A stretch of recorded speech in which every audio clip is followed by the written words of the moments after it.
জন্মদিনের দিনই শ্রাবণকে ভালোবাসায় ভরিয়ে দিল ওম। সম্পূর্ণ জানতে ভিডিওটিতে একটি লাইক করে প্রথম থেকেই দেখতে থাকো। গল্পের শুরুতেই দেখা যায় যে ওম শ্রাবণকে জন্মদিনের অনেক দামি দামি উপহার দিয়েছে, ভালোবাসায় ভরিয়ে দিয়েছে। আর তখনই ইচ্ছে করে টিকলি বলে, কী রে শ্রাবণ, তুই যে আমাদের বলেছিলিস তোর শ্বশুরবাড়ির লোকজনদের মনেই নেই তোর জন্মদিনের কথা, তারপর কত তো নিন্দে করলি, এখন তো দেখছি কত বড় সেলিব্রেশন হচ্ছে, এত বড় মিথ্যে কথা বলতে তোর একবারও মনে হলো না যে এই ভালো মানুষগুলোর সম্বন্ধে মিথ্যে কথা বলাটা ঠিক না? তখনই ওম বলে, তুমি ভুল করছো টিকলি, শ্রাবণ একদম ঠিক কথাই বলেছে। সারা দিন আমরা এমন কোনো উৎসাহ দেখাইনি যেটায় মনে হয় যে আমরা ওর জন্মদিন হইহুল্লোড় করে বড় করে পালন করব। তাই শ্রাবণ সেই কথাটাই বলেছে। সেটাই যদি তোমার মেনে নিতে অসুবিধা হয় তাহলে কি আর আমাদের কোনো দোষ আছে বলো তো? আর শ্রাবণ কখনো কোনো মিথ্যে কথা বলে না। ঘোষবাড়ির সম্পর্কে তো নাই, ও ঘোষবাড়িকে ভালোবাসে, সেটা আমি খুব ভালো মতন জানি। কি হলো শ্রাবণ, চুপ করে দাঁড়িয়ে আছো কেন বলো? আমরা কেউই তোমার কথায় রাগ করিনি। শ্রাবণ বলে, আমি টিকলির কথা ধরছি না মিস্টার ঘোষ। আমি জানি না ও কেন এই সমস্ত কথা বলছে, আর এই সমস্ত কথাগুলো বলেই বা কী লাভ, ওই হয়তো খুব ভালো মতন বলতে পারবে। তবে হ্যাঁ, আমি একটা কথা বলতে পারি, ও অনেক বদলে গেছে।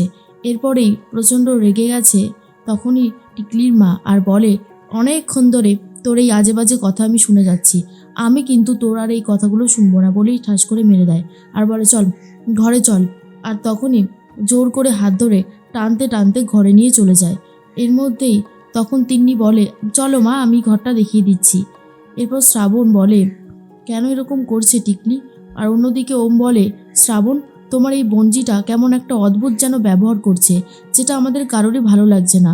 তখন শ্রাবণ বলে, আমি জানি মিস্টার ঘোষ, ওর ব্যবহারটা আপনাদের মেনে নিতে অসুবিধা হচ্ছে।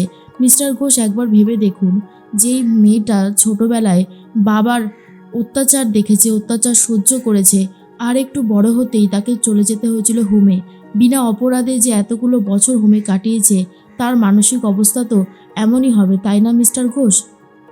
তখনই ওম বলে, তুমি হয়তো ঠিকই বলেছো শ্রাবণ।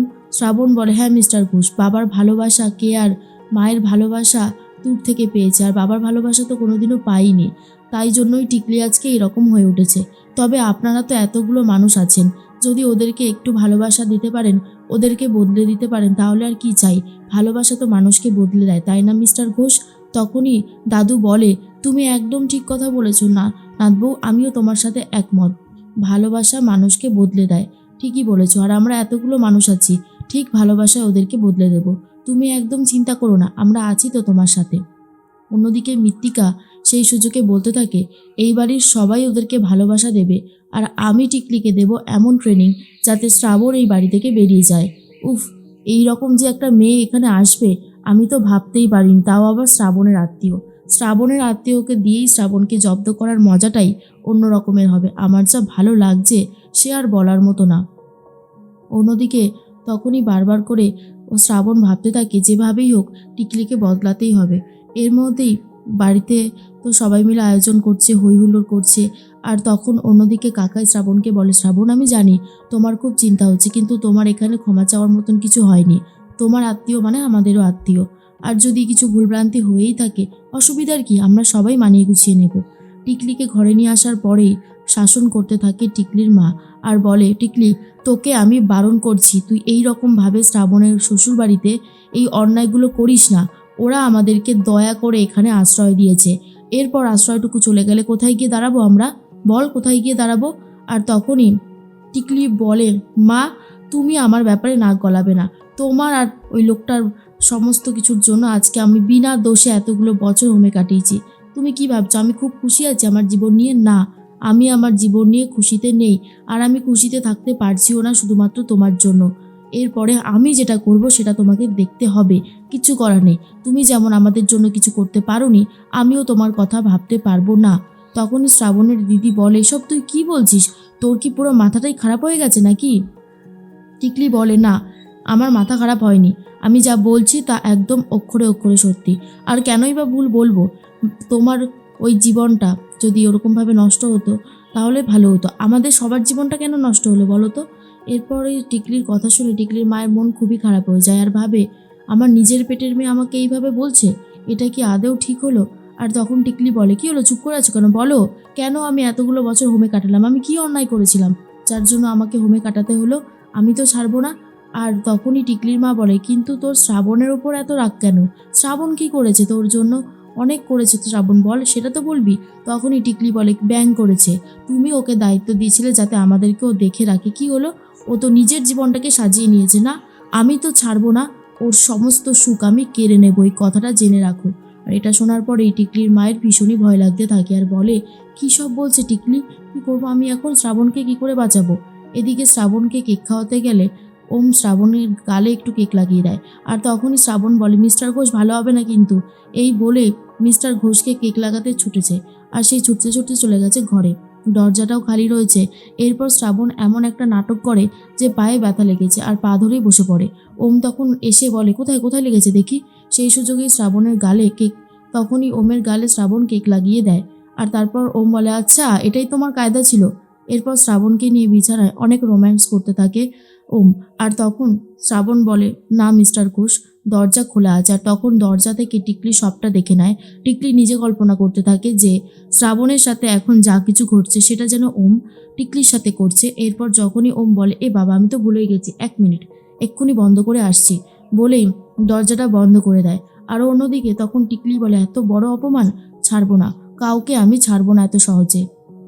মৃত্তিকা বলে, হাত ধরে টানতে টানতে নিয়ে এসে, তুমি ওম বেটার ঘরে আড়ি পেতেছিলে কেন, লুকিয়ে লুকিয়ে ওদের প্রাইভেট স্পেসে ঢুকে পড়েছিলে কেন বলো। আর তখনই টিকলি বলে, আপনি ভুল দেখেছেন, আমি তেমন কিছুই করিনি। মৃত্তিকা বলে, আমি কোনো ভুল দেখিনি, যা দেখেছি ঠিক দেখেছি, আমি জানি তুমি ওম বেটাকে ভালোবেসে ফেলেছো, আর তুমি যদি ওম বেটাকে ভালোবেসে ফেলো তাহলে আমি তোমাকে হেল্প করতে পারি। তখন টিকলি বলে, আপনি তো শ্রাবণের শাশুড়ি মা, আপনি কেন হেল্প করবেন। মৃত্তিকা বলে, না করার কি আছে, আমি তো দেখলাম শ্রাবণ তোমার সাথে অন্যায় করেছে, তোমাদেরকে দেখে রাখার বদলে ওর নিজের ভবিষ্যৎটা খুব সুন্দর করে সাজিয়ে নিয়েছে, সেটা বললে কি আর হয় বলো, তাই তোমার পাশে আমি দাঁড়াতে চাই।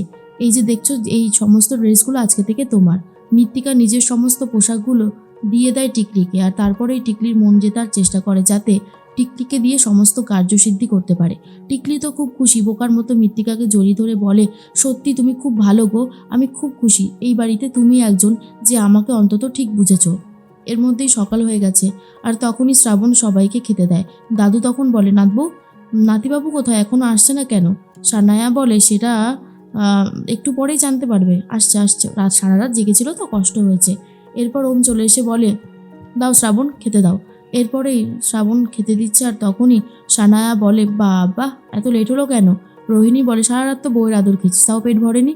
আর তখন সবাই চুপ করে যাচ্ছে। ওম বলে, এই রোহিণী ভালো হবে না কিন্তু। তখনই ওম বলে, আচ্ছা আর সবাইকে দেখতে পাচ্ছি না। দাদু তখন বলে, হ্যাঁ তোমার দিদি আর বোনজিরা কোথায়। বলতে বলতে তখনই চলে এসেছে। আর এর মধ্যেই তিন্নিকে তখন জড়িয়ে ধরে ওম খাইয়ে দিতে গেলে এরপর তিন্নি বলে, মশাই তোমার এই ঘাড়েই লাল লাল দাগগুলো কিসের গো। আর তখন সবাই মিলে হাসতে শুরু করে আর কেউ কিছু বলতে পারে না। সবাই বুঝতে পারে ওটা ছিল লাভ বাইট। আর এর মধ্যেই সকাল হতেই দেখা যায় যে ওম স্নান করে ঘরে চলে এসেছে। আর তখন পেছন ঘুরে দাঁড়িয়ে রয়েছিল টিকলি। আর টিকলিকে ভেবেছে শ্রাবণ আর বলে, কি ব্যাপার তুমি এভাবে দাঁড়িয়ে আছো যে।